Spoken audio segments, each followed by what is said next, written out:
আপনি কি সারাদিন না খেয়ে থেকেও পরকালে শূন্য হাতে ফিরতে চান? একবার ভেবে দেখুন, দিনভর ক্ষুধা তৃষ্ণা সহ্য করলেন, কিন্তু কিয়ামতের দিন আমলনামা খুলে দেখলেন রোজার কোনো সোয়াবই নেই। রাসূল সাল্লাল্লাহু সতর্ক করে বলেছেন, অনেক রোজাদার আছে যাদের ভাগ্যে উপবাস ছাড়া আর কিছুই জুটে না। কেন এমন হয়? কারণ তারা রোজা রাখলেও মিথ্যা কথা বলা ছাড়ে না, গীবত করা ছাড়ে না, খারাপ কাজ ত্যাগ করে না।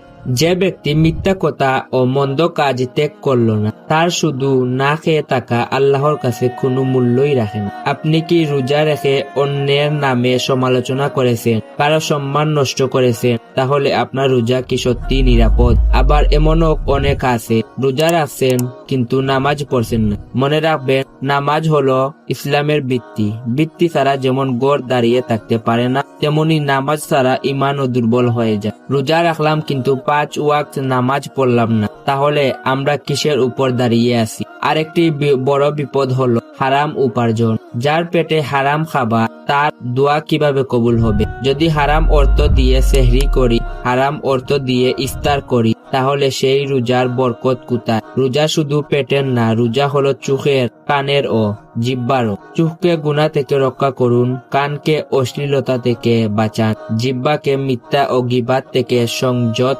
রাখুন। তবে এই রোজা হবে পূর্ণাঙ্গ, তবে এই রোজা হবে আল্লাহর কাছে গ্রহণযোগ্য। আসুন আমরা এমন রোজা রাখি যা আমাদের চরিত্র বদলে দেয়, যা আমাদের গুনাহ মুছে দেয়, যা আমাদের জান্নাত দিয়ে এগিয়ে দেয়। আল্লাহ আমাদের সবাইকে সহিভাবে রোজা রাখার তৌফিক দান করুন। আমিন।